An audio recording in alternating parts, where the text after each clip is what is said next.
¿Qué tal amigos? Bienvenidos a La Noche Paranormal en un episodio más. Es el episodio número 3 de la temporada número 2. Estoy como siempre con mi compañero y amigo Armando Arellano. ¿Cómo estás, Armando? Hola Ari, hola amigos, buenas noches, muy contento de estar nuevamente en este programa para traerle un tema muy complicado, ¿no? Sí, así es, estamos retomando nuestras series de la primera temporada. Tenemos Expediente X, tenemos Sectas Mortales, tenemos muchos otros temas como asesinos en serie. Y bueno, el día de hoy es el turno de exorcismos. Vamos a estar tocando un tema muy delicado, entonces bueno, siempre la advertencia, ¿no? Para todos los amigos que nos escuchan, si ustedes se consideran unas personas sensibles, pues bueno, es mejor que chequen alguno de nuestros otros videos. Tenemos ahí muchísimo contenido para ustedes. Y bueno, pues la advertencia ahí está. Véalo bajo su propio riesgo, ¿no? Así es. Bueno, ¿qué te parece si comenzamos? Adelante. Según las antiguas narraciones, la lucha entre el bien y el mal data de tiempos inmemorables, aquellos en los que incluso el hombre ni siquiera habitaba estos planos. Los nombres, los lugares y el orden de los acontecimientos pueden variar, según cada cual o tal texto. No obstante, en todos ellos existe una única e inobjetable constante: el diablo. Una sola palabra capaz de provocar las reacciones más diversas, en la mayoría de los casos infunde un casi primitivo e inexplicable temor en el alma y el corazón humano. Lamentablemente, el adversario forma parte de casi todas las religiones en el mundo, conformando una inseparable dualidad, el bien y el mal. Sin una de ellas, no habría razón de ser para la otra. Y quizás al final de esta historia podamos comprender que la querida Anneliese se encontraba justo al borde de ambos, con un pie en el cielo y el otro en el infierno. Esta es una de esas historias que o te hacen recobrar la fe o terminas perdiéndola para siempre. Y es que ya saben lo que dicen: cuando miras al abismo, él también mira dentro de ti. Y entonces nada vuelve a ser lo mismo. Una vez dicho esto, ¿están listos para mirar al abismo? Esta es la historia del exorcismo de Anneliese Michel.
In nomine Patris, Filii, Spiritus Sancti. Amen.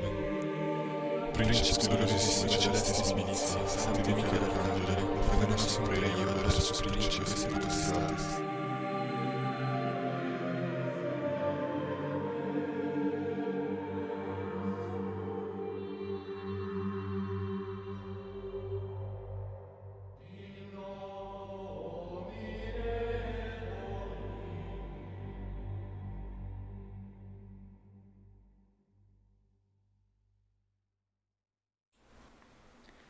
Anneliese Michel no era una chica muy distinta a las amigas que hoy nos escuchan. Era una hija, hermana, amiga, novia.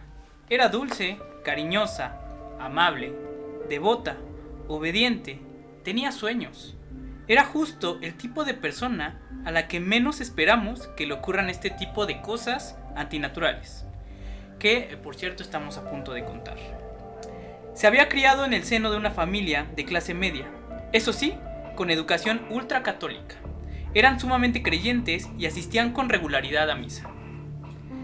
Pero siendo todavía una niña, a la edad de 16 años, Anneliese comenzó a sufrir lo que los médicos diagnosticarían más tarde como ataques epilépticos en el lóbulo frontal. Resulta que una noche, mientras Anneliese se encontraba dormida, de pronto y con una terrible angustia y desesperación, empezó a sentir que sus brazos y piernas se sacudían de forma violenta contra su voluntad, al grado de llevarla a adoptar posturas casi imposibles y sumamente dolorosas que le causaban serias lesiones en sus músculos y huesos. Ante la gravedad de la situación y con el temor de que esto causara un daño irreparable a la chica, los padres de Anneliese decidieron internarla en el hospital psiquiátrico de Würzburg, en donde fue sometida a rigurosos análisis durante varios días. Dichos análisis concluyeron que Anneliese presentaba un tipo poco usual de trastorno epiléptico, conocido como epilepsia del mal o epilepsia del gran mal, que de hecho se refiere a estas posturas, ¿no?, extrañas que adoptaba y que la lastimaban por las noches, ¿no? Sí, movimientos extremos. Y realmente, bueno, en primera instancia pues sí se puede relacionar todo con una epilepsia, ¿no? Sí, y realmente es nombrada así la epilepsia del gran mal precisamente porque asemeja los movimientos, ¿no?, de un exorcismo. Es algo extraño, pero bueno, sí, de una posesión, ¿no? Es curioso el nombre, ahí está el primer dato curioso de la noche. Bueno, una vez diagnosticada, la pequeña Anneliese fue sometida a un tratamiento de larga duración, principalmente a base de psicotrópicos. Que bueno, los psicotrópicos son sustancias que actúan directamente sobre el sistema nervioso, entonces son bastante delicados y bueno, no se le medican a cualquier persona, ¿no? Sí. Lo cierto es que durante su estancia en el hospital psiquiátrico de Würzburg, la situación para ella no presentaba mejoría alguna. Al contrario, parecía empeorar gradualmente. Fueron casi 2 años los que Anneliese pasó bajo observación médica constante. Para 1970, ya con 18 años y luego de un par de meses en calma, la joven sufriría una tercera crisis de violentas convulsiones, por lo que sería reingresada al hospital psiquiátrico. Como buena devota de la religión católica, Anneliese acostumbraba a orar todos los días con la esperanza de que esto contribuyera de alguna forma a su mejora. No obstante, en algún punto comunicó a sus doctores que días atrás había empezado a experimentar olores nauseabundos, que solo ella era capaz de percibir. También comenzó a tener visiones de algunos Fratzen, que son horripilantes caras diabólicas que la aterrorizaban mientras ella rezaba. Al poco tiempo, a las caras diabólicas se le sumarían voces demoníacas que le llamaban por su nombre, alentándola a realizar actos indescriptibles y amenazándola siempre con la misma frase: te vas a chicharrar en el infierno. La verdad es que suena interesante que cuando Anneliese hace sus oraciones, inmediatamente aparezcan ese tipo de visiones demoníacas, ¿no? Los olores nauseabundos pues son prácticamente una señal también de que algo malo está pues cerca de ella, corriendo. Igual que también todo lo que escucha, entonces ya se vuelve preocupante todo el tema, porque bueno, es una chica que es muy apegada a la religión. Sí, exactamente. Y que bueno, es frágil en algún punto para que todo esto empiece a percibir estos demonios. Sí, como vemos siempre, y lo hemos comentado también en nuestro otro programa, que si no lo han visto, pues pasa los miércoles y sábados, la noche del miedo. Siempre las posesiones tienen que sufrir distintas fases, ¿no? Digamos que es gradual. Empiezan primero, como en este caso, ¿no?, ataques, visiones, interacciones con los objetos. No se da la posesión como tal de golpe, ¿no? Sí, va evolucionando hasta tomar ya pues los rumbos más extremos, ¿no? Sí, hasta adquirir una fuerza mayor para que pueda ser poseso hacia estas personas. Así es, y pues realmente vemos, o al menos en esta parte de la narración, vemos que eso es lo que está pasando con Anneliese Michel. Gradualmente comienza a entrar en un estado de posesión, aunque todavía no lo manifiesta. Ya vimos que en estos años, de 1968, que sufre su primer ataque, a 1970, realmente tiene lapsos, no digamos, no siempre ve las voces, no siempre escucha las voces, no siempre ve estas visiones demoníacas, sino que hay lapsos de tiempo, ¿no? En algunos días las ve, otros no, es capaz de estar semanas sin que ocurra nada y después recaer, ¿no?, con estas crisis. Viene siendo gradual. Sí, pues bueno, así fue como empezó todo este asunto de el exorcismo. Así, luego de su tercera crisis y tras pasar 3 años más en observación médica, Para 1973, ya con 21 años, la condición de Anneliese Michel había empeorado gravemente. Los anticonvulsionantes que los médicos le administraron durante todo ese tiempo le habían hecho perder el apetito casi por completo. Anneliese se encontraba sumamente delgada y con un enorme desgaste físico y mental. Ante el evidente fracaso de los tratamientos médicos a los que había sido expuesta, Anneliese regresaría a casa junto con su familia. Pero su comportamiento cambió drásticamente. De ser una niña dulce a comportarse de forma agresiva y hostil con su familia. Además comenzó a presentar una fuerte aversión a los objetos religiosos, como rosarios, cuadros de santos o crucifijos, los cuales destrozaba en cuanto tenía oportunidad. Luego de un tiempo, ese mismo año, a finales de 1973, ella misma comenzó a buscar ayuda del tipo espiritual. En este punto, estaba completamente convencida de que su padecimiento no era clínico, sino que más bien se encontraba poseída o en proceso de posesión por algún ente demoníaco de esos que había leído en la Biblia o escuchado en numerosas ocasiones en la iglesia, por lo que decidió acercarse a la parroquia de Würzburg para suplicar que se le realizara un exorcismo. Y entonces le contó a los párrocos acerca de las visiones y otros padecimientos que la aquejaban intermitentemente desde hacía 5 años. Lamentablemente, luego de evaluar rápidamente el caso, el ritual le sería negado, principalmente por los rigurosos requisitos previos que se necesitan reunir para llevar a cabo un ritual tan complejo. Y en segundo punto, porque no se habían presentado síntomas claves que indicaran a la Iglesia Católica de forma inobjetable la presencia de una posesión demoníaca. Síntomas como la xenoglosia, el sansonismo, la telequinesis o la levitación. Ante la respuesta negativa de la Iglesia, Anneliese, convencida de lo que estaba sucediendo con ella y sumida en una profunda depresión, intentaría suicidarse, pero fallaría. Sí, ya hemos tocado ese tema anteriormente. Es muy complicado para la iglesia dar luz verde para hacer este tipo de rituales o este tipo de exorcismos. Sí. Tiene que haber ciertas pruebas, como bien lo mencionas, y bueno, que realmente se realizan cuando ya está en última instancia, ¿no? Cuando ya existe una posesión bastante fuerte, donde los entes ya adquirieron bastante fuerza, y es cuando es clave para que ellos tomen la rienda de realizar este tipo de exorcismos. Así es. O sea, es muy complicado el que sea... El que la iglesia diga, bueno, está bien, vamos a realizar ya un exorcismo hasta que cumplan ciertos requisitos. Sí, y se tienen que cumplir todos al pie de la letra, ¿no? Es bastante difícil, no solo en la época, que estamos hablando de los 70s, sino, bueno, en ese tiempo era difícil, ahora debe ser más complicado, precisamente porque hay que descartar muchas enfermedades psicológicas, psiquiátricas. Es un proceso realmente complicado, ¿no? De hecho... bueno, lo hemos visto en algunas películas también, ¿no? Este tipo de situaciones que se presentan. Y así es, sí.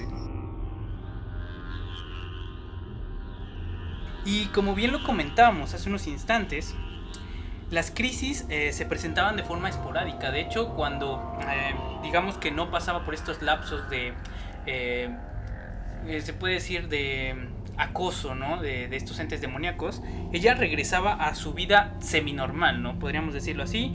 De hecho, acudía a la escuela, ingresó a la universidad, tenía novio, tenía amigos. Realmente trataba de hacer una vida, entre comillas, normal, ¿no?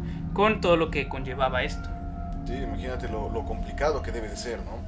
En un momento, pues, tener una vida normal, tranquila, y cuando menos te lo espera, regresar con estas visiones, estos sonidos que escuchaba. Pero realmente debe ser muy difícil. Sí, muy complicado, ¿no? Ahora, antes de avanzar en la historia, hay que recordar un hecho muy importante. Estamos en 1973. Y en 1973, precisamente, pasa algo en la industria del cine que genera un parteaguas en este mundo de los exorcismos, que es precisamente el estreno de la película del Exorcista, que se da un 26 de diciembre de 1976. ¿Cómo impacta directamente a la historia de Anneliese Michel? Pues bueno, realmente lo que pasa es que estos ritos que solían tener o mantener ocultos en la Iglesia Católica, de un momento a otro pasan a ser de dominio público, ¿no? La gente empieza a indagar qué son los exorcismos, cómo se presentan, si han pasado alguna vez, ¿no? Realmente. Sí, sí, sí. Y esto es precisamente lo que logra el exorcista, al ser un fenómeno mundial. Pues bueno, genera que la iglesia pues trate de cerrarse otra vez ante todas las opiniones, todas las dudas, las preguntas, ¿no? Y pues bueno, esto va a generar problemas con Anneliese Michel, aunque no lo parezca, porque recordemos que ella estaba buscando en este tiempo que se le autorizara el exorcismo.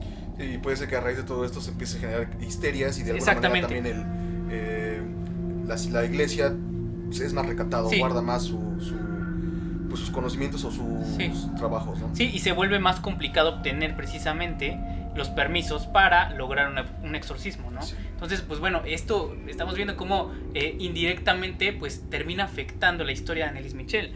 Aparte es muy curioso, ¿no? Porque mientras la gente se empezó a concientizar acerca de lo que son las posesiones, lo grave que podría ser en la vida real una posesión demoníaca, pues Anneliese Michel lo estaba viviendo en carne propia. Entonces, pues ahí están los extraños paralelismos que existen en esta historia, ¿no? Sí, cómo pudo pesar también. Así es. Bueno, para principios de 1974, la situación de Anneliese Michel, ahora con 22 años, había empeorado gravemente. Tras las crisis sufridas un año antes, le fue recetado un nuevo medicamento para controlar sus ataques de ansiedad y desórdenes psicológicos. Sin embargo, los episodios de convulsiones incrementaron exponencialmente y la conducta de Anneliese se había tornado errática y peligrosa. Entre otras cosas, comenzó a insultar, morder y golpear a todas las personas que trataban de acercarse a ella. También, de alguna extraña forma, Anneliese revelaba secretos de los miembros de su familia que nadie excepto ellos podían conocer. Es decir, se estaban presentando episodios de telequinesis, ¿no? Que era el requisito que todavía no cumplía, ¿no? Sí. Ya empezamos a ver que se empiezan a presentar, ¿no? Ya empieza a haber indicios. Por otra parte, la joven dejó de ingerir cualquier tipo de alimento, pues según ella, los demonios le impedían comer, por lo que su estado de salud empezó a deteriorarse de forma acelerada. Aunado a esto, Anneliese pasaba días enteros gritando en su habitación y comenzó a dormir en el suelo, rasgarse la ropa, golpearse en las paredes, ladrar como si se tratara de un perro, esconderse debajo de las mesas y a realizar actos atroces como comer arañas, moscas y carbón. E inclusive en algunas ocasiones fue sorprendida bebiendo su propia orina. Sí, aquí ya estamos en un proceso más complicado, porque ya la posesión ya está bastante arraigada en Anneliese, al grado de que pues, bueno, ya empieza a comer estos insectos, ¿no? Que de alguna forma se cree pues que también vienen del inframundo, ¿no? Entonces es como que el alimento de esas entidades. De las entidades demoníacas, ¿no? Sí. Y como podemos ver, pues ya aquí ya podemos hablar como tal, aunque no presente todos los signos de posesión, pues ya podemos decir que de alguna forma ya sus acciones estaban reguladas por estos entes demoníacos, ¿no? Sí. Si no como tal, como una posesión demoníaca, sí regulaban, ¿no? Sí le daban órdenes, tenían las voces en su cabeza, o sea, de alguna forma controlaban su vida, ¿no? Sí. Y pues bueno, obviamente los episodios de convulsiones y todo eso pues ya habían aumentado. Ya era una situación bastante preocupante, ¿no? Si en el principio con todo lo que conlleva ya era pues alarmante, en este punto ya la familia empezó ya a sufrir demasiado, ¿no? Por todo esto que estaba presentando. Sí. Eran episodios en los cuales, como bien lo mencionas, se desgarraba por completo la garganta, pasaba días enteros gritando, rasguñaba las paredes, se levantaba las uñas precisamente por hacer ese tipo de actos, se automutilaba, o sea, ya había una presencia bastante fuerte, ya no era tanto a una enfermedad clínica, ya era algo más allá. Sí, una enfermedad clínica no llegaría, digamos, hasta estos extremos, y además hay que recordar que estaba siendo medicada, exactamente, ¿no? Entonces, más cuando supuestamente está controlado. Estaba controlado, ¿no? Sí. Bueno, ante la gravedad del estado de la joven, los padres de Anneliese suplicaron nuevamente al sacerdote de la parroquia del pueblo, Ernst Olt, para que solicitara el permiso de las autoridades eclesiásticas y así realizar el ritual de exorcismo sobre Anneliese. Luego de presenciar la situación de la joven en primera instancia, el padre Ernst solicitó dicho permiso al obispo de Würzburg. puesto que estaba convencido de que se trataba de un auténtico caso de posesión demoníaca. Pero el obispo era sumamente difícil, pero el obispo se negó de nueva cuenta a conceder este permiso, pues conseguir algo así, lo comentábamos hace rato, conseguir la autorización para un ritual como lo es un exorcismo, pues es sumamente difícil, ¿no? Claro. Aparte, tiene que estar regulado por el Vaticano, es bastante procesos burocráticos, ¿no? Hay muchas personas que tienen que autorizarlo antes de que pues llegue precisamente al párroco que va a realizar el ritual, ¿no? Bueno, ante la negación, el padre, el obispo de Würzburg, recomendó que a los familiares que Annelies siguiera el tratamiento médico y tratara de llevar un estilo de vida religioso y en regla para que pudiera estar en paz. De hecho, se dice que esto también lo hizo porque se enteraron que tenía novio, ¿no? Entonces, de alguna forma, la iglesia era sumamente conservadora en ese tipo de aspectos, ¿no? Decían, es que... O sea, ya no era una niña, ¿no? Ya tenía 22 años en este punto. Pero también decían, bueno, es que tal vez está experimentando su sexualidad, otro tipo de cuestiones, ¿no? Entonces tal vez vaya por ahí el asunto. Como un pequeño detalle puede causar tantos problemas. Exactamente, ¿no? Y bueno, pues la iglesia sabemos que es sumamente conservadora, ¿no? Sí. Bueno, luego de esta respuesta, Annelies realizó algunos intentos por retomar una vida mucho más apegada a la religión. Un día de julio de ese mismo 1973, la joven le pidió a su novio Peter que la llevara a un parque cercano, al menos para respirar aire fresco, pues debido a las convulsiones y movimientos involuntarios que sufría, Annelies apenas podía caminar, y a decir verdad lo hacía con mucha dificultad. Tras unos minutos en el parque, de pronto y ante la mirada estupefacta de Peter, Annelies cayó de rodillas y entró en un estado elevado de conciencia. Luego de unos minutos, el semblante de la chica cambió de forma inexplicable. Se levantó rápidamente, sin ninguna dificultad, y empezó a gritar: «¡Ya puedo caminar! ¡Mírenme! ¡Soy libre! ¡Soy libre!». Era tanta la emoción del momento que, pese a que habían ido al parque en el auto de Peter, decidieron regresar a la casa de Annelies corriendo. Entonces, apenas ver a su madre, Annelies le contó que en el parque se le había aparecido la Virgen María y la había curado. La familia quedó atónita y desencajada ante la situación, pues apenas horas antes el estado de la chica era deplorable y ahora había regresado con un nuevo semblante, saltando de felicidad y hasta bailando. Entonces las cosas permanecieron tranquilas por algunos meses, hasta que Annelies tuvo otra visión. Se encontraba de visita en un monasterio cercano en donde le gustaba acudir para orar. De pronto, la joven entró nuevamente en un estado elevado de conciencia.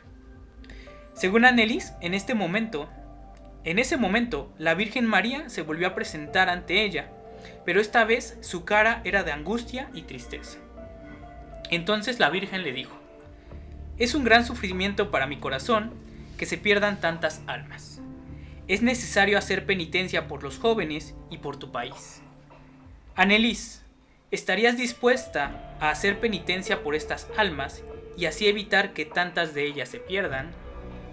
No me respondas ahora, piénsalo». Luego de eso, simplemente desapareció. Curioso, ¿no? Cómo se dan este tipo de apariciones marianas, ¿no? ¿Se les llama? Sí, perdón. Aquí es algo importante porque, bueno, no es la primera vez que se escucha algo similar dentro de una posesión, que tengan esas visiones religiosas, en este caso apariciones marianas, claro, en los cuales muestran o ellos imponen que estas personas sean poseídas. Okay. Por el hecho de demostrar al mundo que el mal realmente existe. Okay, es una teoría que, bueno, mucha gente ha planteado. Incluso hay un caso en donde están realizando un exorcismo a una persona y el sacerdote habla con este ente que por qué no sale, ¿no? Y el ente responde: «Yo quiero salir, pero tu jefe de arriba no me deja». Okay. O sea, de alguna manera se piensa que se plantan estos demonios a las personas para demostrar que realmente existen. Okay. Para que la gente haga conciencia y vea que el mal realmente está. Es una teoría bastante interesante, sí. Y bueno, me parece lógica, ¿no? Ante Puede ser. este tipo de situaciones. Y inclusive está un poco también relacionado ahí con las apariciones de Fátima, ¿no? Ok, Que quería, sí. que igual se le aparece a unos niños y les deja ahí algunos mensajes, Ujú. con el propósito precisamente de que se retome la oración, todo este tipo de cosas, ¿no? De la iglesia, ¿no? Sí, Que de se demostrar- estaban perdiendo, De ¿no? demostrar que realmente existe tanto el bien como el mal. Así es. Bueno, apenas unos días después de esta segunda aparición, el estado de Anneliese comenzó a empeorar nuevamente. Las visiones, las voces y los síntomas de posesión regresaron a su cuerpo con mayor fuerza, por lo que tal vez podemos deducir que su respuesta fue afirmativa. Es decir, pues quería que de alguna forma accedió, ¿no? A la petición que le había hecho pues la Virgen supuestamente cuando se le apareció la segunda vez. Sí, la verdad es que es pues, interesante porque realmente están pidiéndole a una persona que demuestre que realmente el mal pues está sujeto, está suelto, está por ahí y que pues sea parte de Sí, a cambio de su sufrimiento, de ¿no? cambio de sufrimiento, sí. Sí, son de estas cosas que uno no entiende realmente de la religión, ¿no? Bueno, al menos es mi caso y seguramente el caso de muchos de las personas que nos escuchan, ¿no? Este tipo de hechos hasta cierto punto incoherentes, ¿no? Sí, más siendo una persona que era bastante religiosa. Exactamente, ¿no? De alguna manera influye bastante Ajá. el hecho de que se le acerque a esta persona religiosa para que sea portavoz, Sí, sea portavoz de este mensaje a costa de, ¿no? sí, Como penitencia. como penitencia, realmente, pero siendo ella una buena persona y Siendo una buena aparte, persona, pues una chica, ¿no? ¿Qué podía haber Como hecho mártir. una chica, ¿no? como un mártir. Claro. Pues bueno, ante el aparente regreso de las supuestas entidades demoníacas al cuerpo de Anneliese, la familia, desesperada, se acercó nuevamente a la iglesia para solicitar de nueva cuenta el permiso de exorcismo para la joven. Pero ante las negativas respuestas que habían recibido anteriormente del obispo, el sacerdote Ernest Alt y la familia de Anneliese comenzaron a elaborar durante varios días un minucioso registro de los síntomas y problemas de índole demoníaca que atormentaban a la chica. El registro se conformaba de bitácoras de comportamiento, cintas de audio y fotografías que demostraban que Anneliese Michel sí estaba poseída y necesitaba ayuda espiritual de forma inmediata. Finalmente, el obispo de Würzburg, Joseph Stang, apenas recibir y analizar dicho registro de comportamiento, ordenó de forma inmediata a los sacerdotes Arnold Renz y al mismo Ernst Alt que, tomando como base el ritual romano, o mejor conocido como la Biblia de los exorcistas, llevara a cabo el ritual de exorcismo sobre Anneliese Michel para expulsar al demonio que habitaba dentro de ella. Lo que no sabían era que tal vez ya era demasiado tarde y que la situación era mucho más terrible de lo que pensaban. Sí, justamente lo que habíamos hablado hace un momento, ¿no? Se interviene, hace la intervención papal, en este caso, cuando es demasiado, el ente ya está demasiado arraigado, ya está demasiado sujeto y ya es prácticamente muy poco probable de que salga bien para ambas partes, ¿no? Así es. Ahora, hablábamos también algo muy importante de el ritual romano, ¿no? Este libro que se ha tomado durante muchas generaciones de exorcistas como una base para realizar este tipo de rituales, ¿no? Por eso es conocido como la Biblia de los exorcistas. Y precisamente hace no muchos años se realizó la traducción del latín al español y otras lenguas, ¿no? Pero realmente se acostumbraba que fuera en latín, ¿no? Y es bastante interesante. Igual lo pueden checar, no es muy complicado de encontrar en internet. Y bueno, pues realmente tiene cosas muy interesantes. Básicamente es una guía completa una guía con oraciones acerca de cómo tienen que ir lidiando con el diablo, ¿no? Sí. De hecho, pues bueno, teníamos ahí el dato, se los vamos a dejar, precisamente acerca de quién fue el pontífice que realizó esta recopilación de estas oraciones para atacar al diablo. Me parece que fue el Papa Pío, pero bueno, esto lo vamos a checar, ¿no? Que no estamos totalmente seguros. Puede ser, porque él era un exorcista. Ujú. Era un exorcista, incluso se le daba funciones, se le creía que también tenía ciertos poderes, como la bilocación, por ejemplo. Exactamente, ¿no? Así era muy sonado papa. Este papa, el Papa Pío XI me parece que fue. Habría que checar el dato, pero bueno, pues ahí está este tipo de ritual romano, ¿no? Esta Biblia de los exorcistas.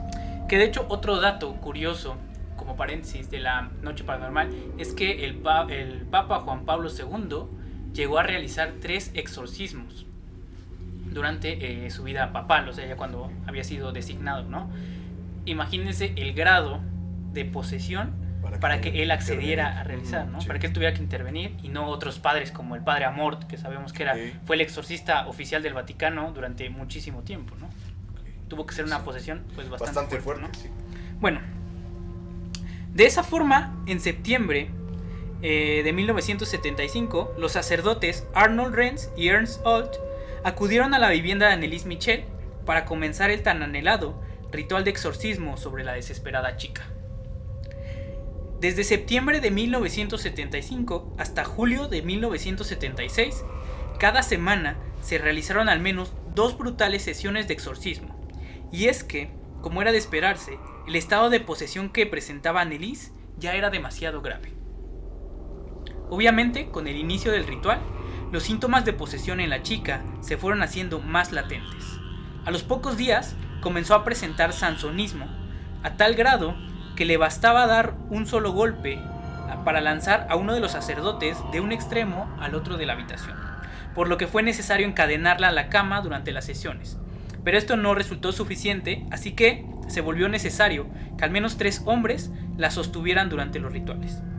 También Anneliese comenzó a presentar xenoglosia, que es precisamente se refiere a hablar en distintas lenguas, ¿no? Desconocidas. Pues de un momento a otro era capaz de entablar conversaciones con los sacerdotes en idiomas como el latín, el arameo, el alemán con acento austriaco, esto es muy importante, y el chino, entre otros idiomas. De hecho, esto lo habían hecho los sacerdotes. Uno de ellos había estado como misionero, precisamente me parece que en China, por ahí, y había aprendido un poco de este idioma, ¿no? Y él quiso comprobar que Anneliese realmente pues tenía este signo de la xenoglosia y le empezó a hablar, ¿no? En chino, y ella le respondía perfectamente, ¿no? Bueno, tras varias sesiones de intensos exorcismos, finalmente los párrocos lograron obligar a los demonios que habitaban el cuerpo de la chica a que dijeran sus nombres.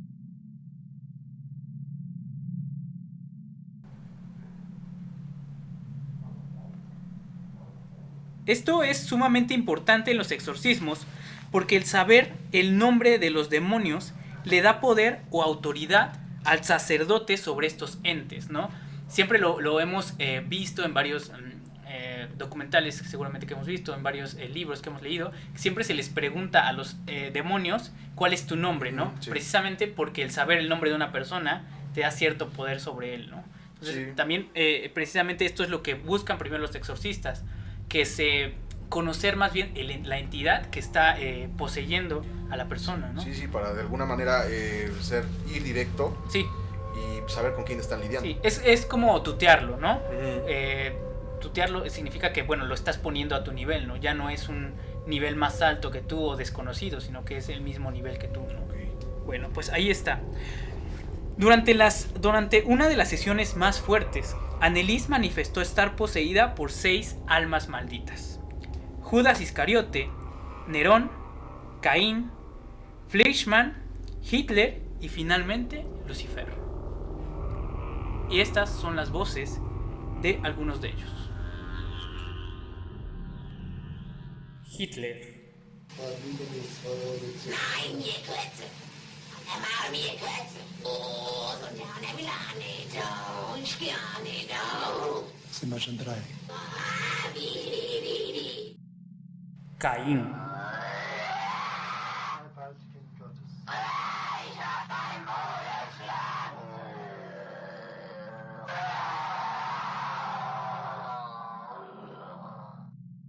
Nerón. Ruhig ist nur dort, wo die Liebe ist. Ja, aber was gibt's Neues? No. Hass. Ja, Und wo Hass ist, da gibt's keine Ruhe. nein. Und für uns gibt's nie Ruhe, nie. Judas. Oh, Maltes, oh, Weil der Teufel größere Macht. Lucifer.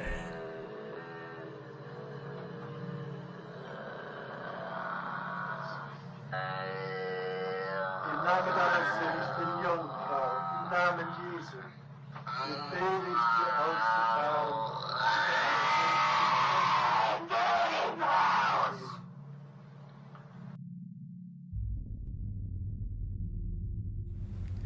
Lo cierto es que al poco tiempo de esta revelación, Anneliese encontró un breve periodo de normalidad, que le permitió volver a la universidad y hasta presentar exámenes en la Academia de Pedagogía de Würzburg. De hecho, ella siempre, sus padres decían que quería ser maestra, ¿no? Le gustaba el trato con los niños y todo esto. No obstante, luego de algunos meses de aparente alivio, los ataques no tardaron en reaparecer, pero esta vez se hicieron presentes más fuertes que nunca. Anneliese comenzó a perder el conocimiento de forma constante. De la nada, su cuerpo adquiría una rigidez parecida a la de una tabla. Además, pasaba todo el día haciendo genuflexiones, más de 600 por día, las cuales terminaron por destrozarle las rodillas. Además, constantemente se azotaba contra las paredes de la habitación, lo cual le provocó una fractura en la nariz, la pérdida de casi todos los dientes, así como decenas de heridas y cortes abiertos. Esto sin contar las múltiples lesiones internas. También la familia, amén del sufrimiento que había experimentado durante todos estos años, comenzó a experimentar visiones de extrañas sombras que se paseaban por la casa y vidrios que estallaban de pronto sin explicación alguna. Ok, ya el fenómeno era bastante fuerte, al grado de que ya se percibían entidades dentro de la casa, ¿no? O sea, ya no obstante de que estuviesen sujetos al cuerpo o al alma de Anneliese, de alguna manera caminaban libremente por las habitaciones. Sí, digamos que el fenómeno ya no limitaba al cuerpo de Anneliese, ¿no? Ya empezaba a interactuar con todos los demás miembros de la familia. Y esto lo investigué un poco acerca de otros exorcismos, como el de Robbie Mannheim y otros tantos que han ocurrido. Siempre se dan este tipo de fenómenos inherentes al ser poseído, ¿no? Digamos, a la persona poseída. Siempre hay fenómenos poltergeist en las casas o en los lugares donde están. De hecho, también lo podemos ver, por ejemplo, en la película El Exorcista, que realmente es una variación de la historia del exorcismo de Robbie Mannheim, donde pues los cuadros salen volando, la cama se eleva, cosas de ese tipo. Bueno, vienen a representar los fenómenos poltergeist que se llegan a presentar en estas casas, ¿no? En sus habitaciones. En este caso, por ejemplo, veíamos los vidrios que explotaban, inclusive también las puertas que se azotaban. Todo ese tipo de fenómenos, pues bueno, son, digamos que el origen está en la posesión, pero ya no se limita solamente al cuerpo de la persona poseída, sino ya empieza a haber una interacción, ¿no? Total, ¿no? Ya, digamos, tienen el control total y la fuerza para interactuar con el ambiente, ¿no? Sí. Lo cual pues, ya es bastante peligroso, ¿no? Sí, ya es muy peligroso. Ya básicamente están a un paso de habitar o llegar a este plano. Sí, así es. Bueno, así la historia de Anneliese Michel tomaba rumbo hacia su trágico desenlace. Para abril de 1976, la situación de Anneliese continuaba empeorando, hasta el grado de presentar una serie de estigmas en pies y manos que le hacían perder demasiada sangre, lo cual, sumado a su pobre alimentación, estaba apagando lentamente la llama de la vida para esta joven alemana.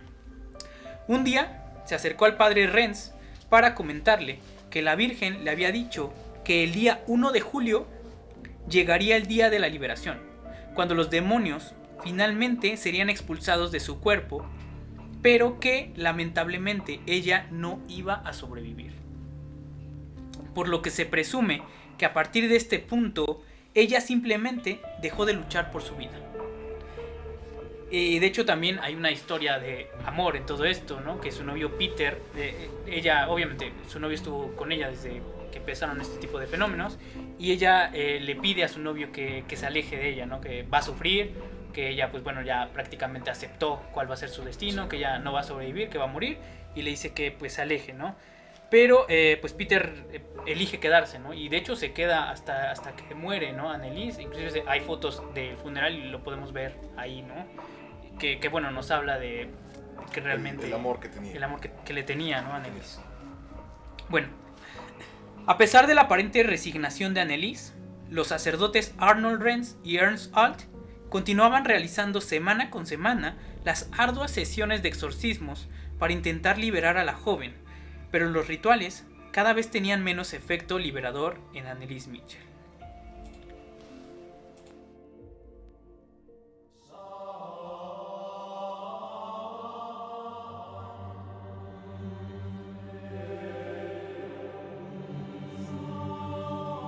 Finalmente, y tras varias semanas de sufrimientos para Anneliese, llegaríamos al día 30 de junio de 1976, el último exorcismo. Anneliese Michel llegaba totalmente demacrada a la sesión. Padecía neumonía, fiebre alta y estaba tan herida y exhausta que le era humanamente imposible levantarse.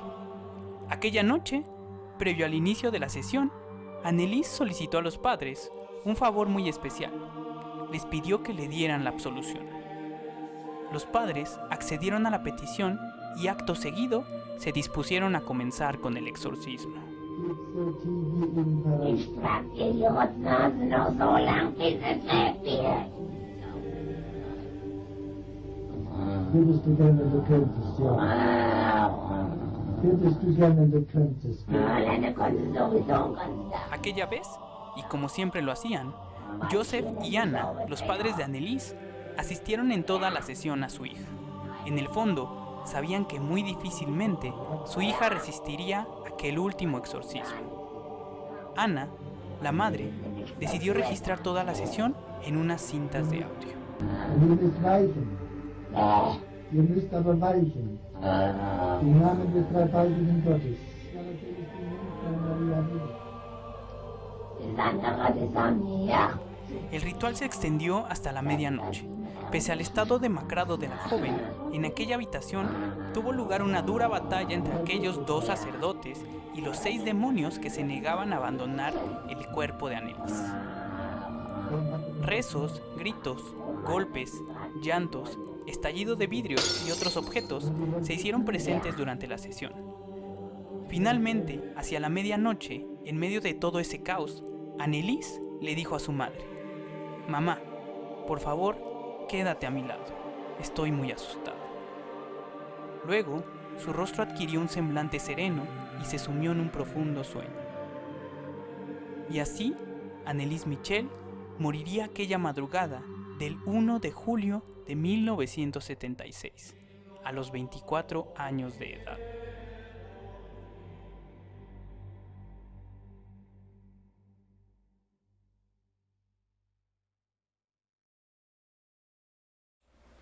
Armando.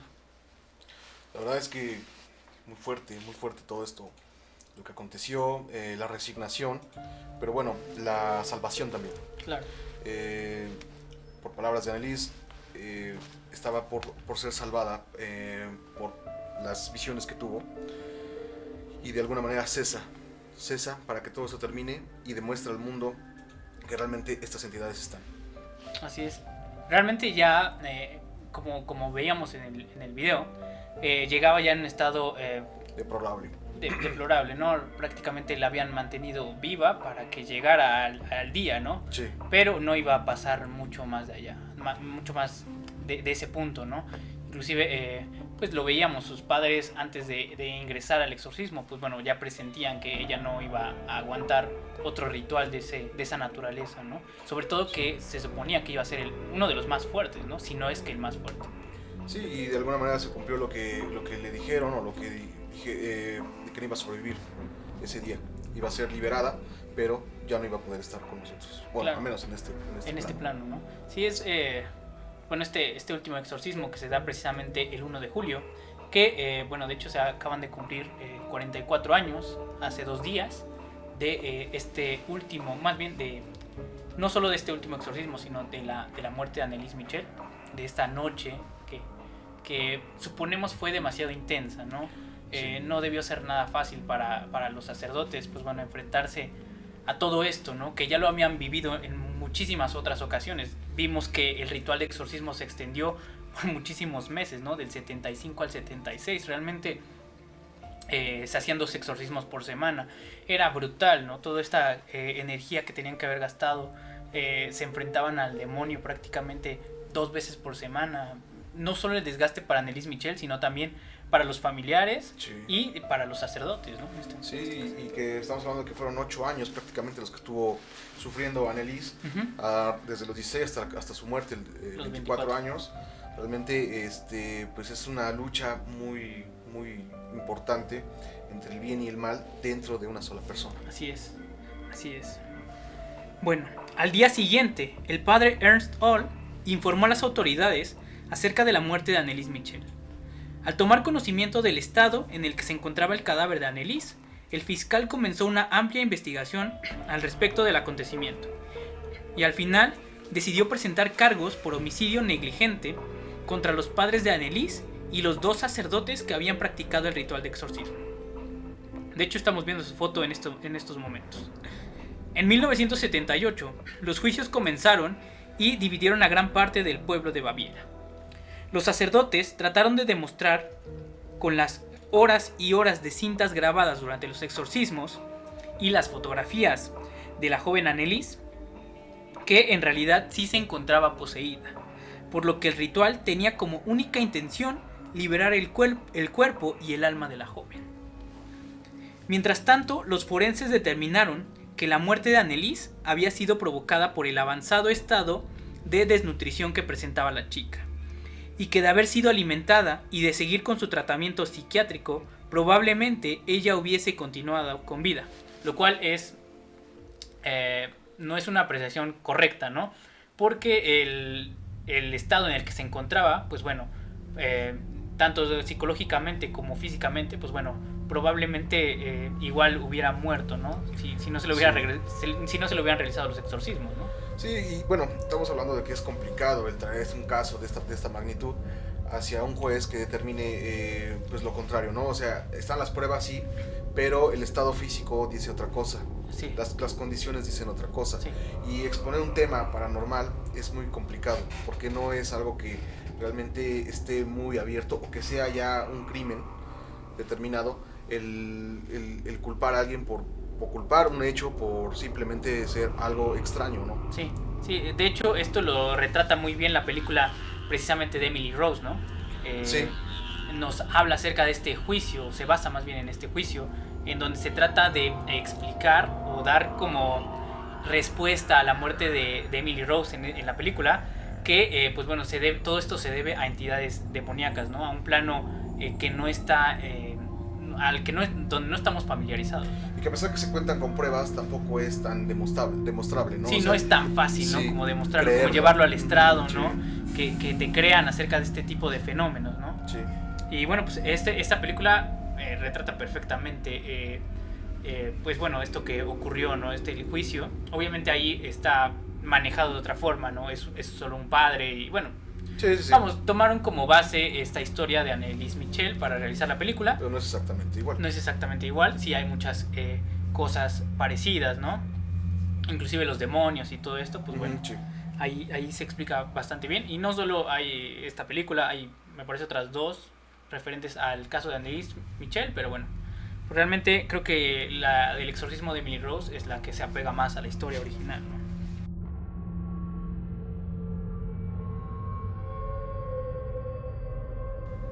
Lo cierto es que gran parte del estrado y la opinión popular apoyaron incondicionalmente a los padres de Anneliese y a los sacerdotes Renz y Alt, pues luego de la presentación de las cintas y las fotos, para algunos quedó claro que la joven Anneliese Michel, en efecto, había sido poseída por fuerzas demoníacas hasta su muerte.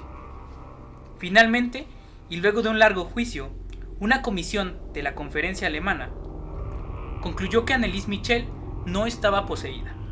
No obstante, en un hecho inaudito, condenaron a los padres y a los sacerdotes a una pena sumamente reducida en relación al delito por el cual habían sido condenados, dejando entrever que entre la comisión había muchos integrantes que creían en la inocencia de los acusados y por ende en la posesión demoníaca de Anneliese, ¿no? Al final los sacerdotes Arnold Renz y Ernst Alt, junto a los padres de Anneliese, fueron condenados a 6 meses de prisión con libertad condicional, pero el veredicto fue cambiado a pasar 3 años en libertad condicional. Nadie pisó la cárcel a raíz de este acontecimiento. Con el tiempo, la joven, para los creyentes de la religión católica, se volvió un auténtico modelo a seguir como una luchadora valiente e incansable contra las fuerzas demoníacas. Su tumba, a día de hoy, se ha convertido en un lugar de peregrinaje para cientos y cientos de creyentes que acuden cada año para expresar sus respetos y condolencias a la querida Anneliese Michel. Sí, prácticamente pues, lo que estábamos comentando se toma como un mártir, ¿no? Una mártir, una lucha interna entre el bien y el mal.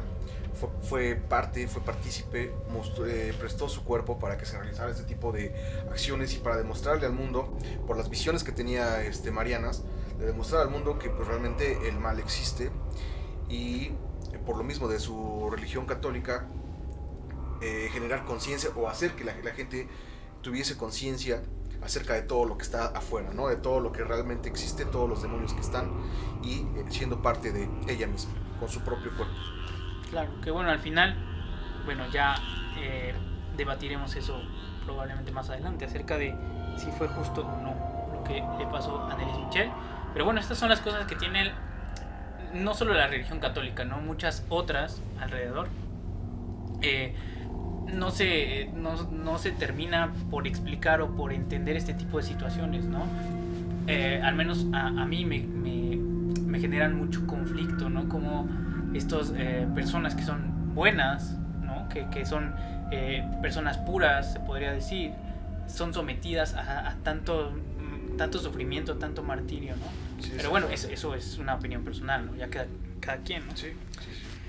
En el fondo, quedan muchas preguntas que quizás nunca tendrán respuesta. ¿Por qué a una niña de 24 años, con sueños, ilusiones y un futuro prometedor, sin buscarlo, le ocurrió algo tan terrible e indescriptible como esto? ¿Fue justo lo que le ocurrió? ¿Qué sentido tuvo la muerte de Anneliese Michel? Para Ana, la mamá de Anneliese, su hija murió para la salvación de miles de almas en pena.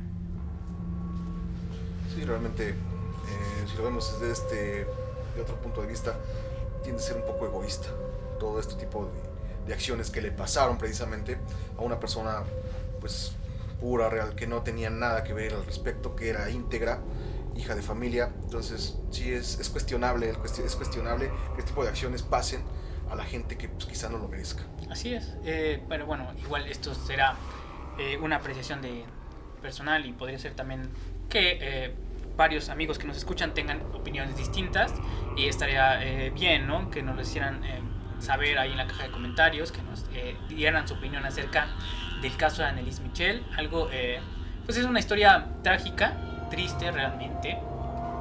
A veces nosotros como investigadores de este tipo de cuestiones, pues tratamos de mantenerlos lo más imparcial posible, ¿no? Pero ante estas historias a veces hay que tomar partido, ¿no? Te terminas encariñando, ¿no? Adentrando con estos personajes. Realmente creo que esto fue lo que me sucedió a mí en lo personal con Anneliese Michel. Y pues bueno, hemos tratado de relatar todo lo que vivió ella de la forma más fiel posible, con una investigación de documentos y de muchas otras, de libros, de cosas que conseguimos y que siempre, pues bueno, saben que tratamos de traerles la información más fiel posible en La Noche Paranormal, ¿no? Así es. Pues bueno, no sé si tengas alguna otra cosa. Pues no, la verdad, realmente es un caso bastante triste. Una persona quizás no lo merecía. De hecho, creo que no, desde mi punto de vista, pero pues como bien lo dices, no podemos ser juez ni parte, ¿no? Como conclusión, pues realmente sí se siente la empatía de esta chica. Y bueno, las razones, pues no las podemos saber todavía. Así es, pues bueno, ahí está la opinión. Ahora, al respecto de los exorcismos, sí hay que decir que son cuestiones muy peligrosas, ¿no? No se ven tanto, no salen tanto a la palestra, precisamente porque no solo la Iglesia Católica, ¿no?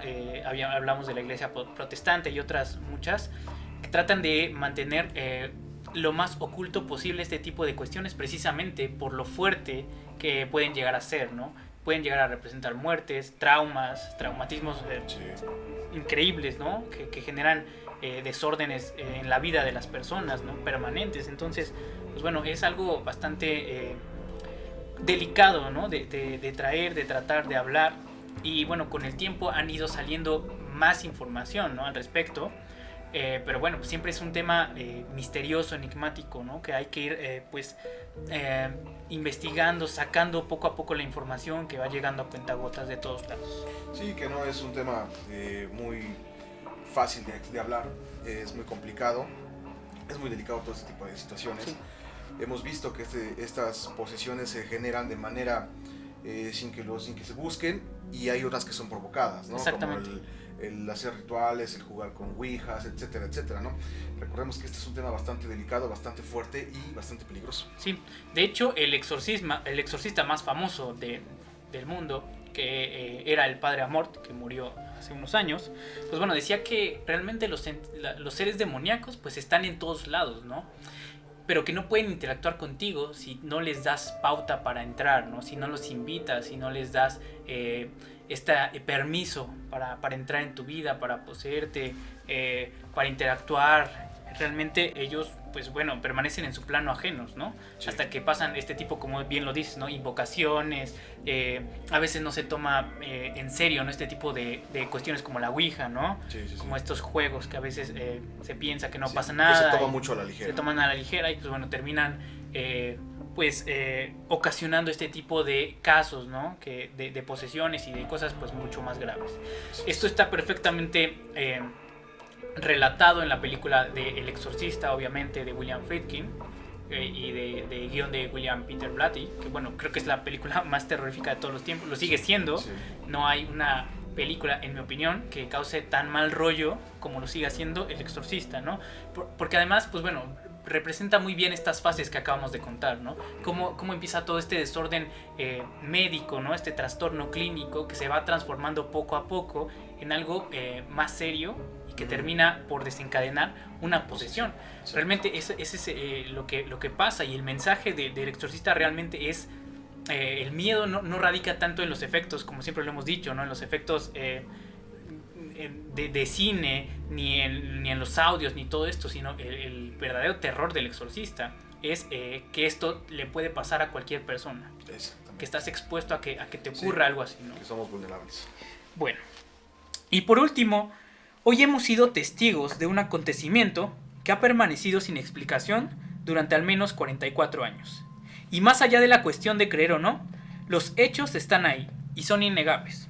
Las cintas, las fotografías, los testimonios de aquellos que aseguran haberse enfrentado cara a cara con el demonio. ¿Será que en realidad nos encontramos en medio de una batalla ancestral entre el bien y el mal, y que a veces los demonios encuentran cabida en la fragilidad espiritual de los seres humanos o no? Como siempre, ustedes tienen la última respuesta. Bueno, pues gracias por habernos acompañado hoy en La Noche Paranormal. Es un tema muy interesante, esperamos sus opiniones, qué les parece, tienen algunas recomendaciones acerca de temas de exorcismo y este tipo de situaciones. Vamos a seguir trayendo esta serie, tenemos programado hay algunos otros capítulos en esta temporada. Pues bueno, no sé si quieras decir algo al respecto de esto. Agradecer a todos ustedes que nos están viendo, que nos siguen, y bueno, este contenido se lo traemos para ustedes.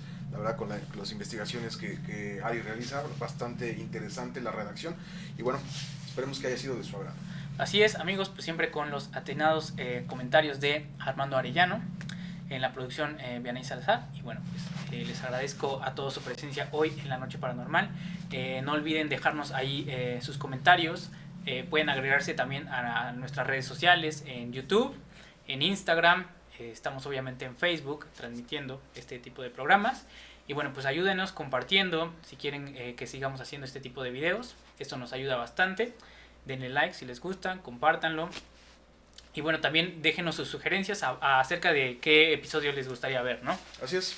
Pues bueno, amigos, esto ha sido todo en la noche paranormal. Nos vemos en la siguiente. Hasta La próxima. Gracias.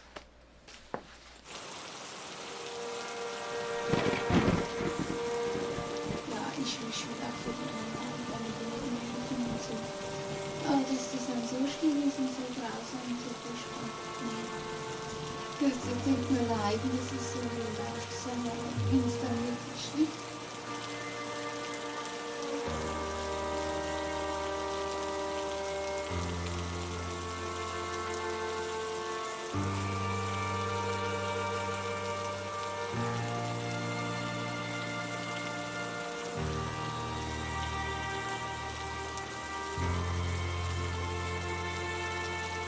Thank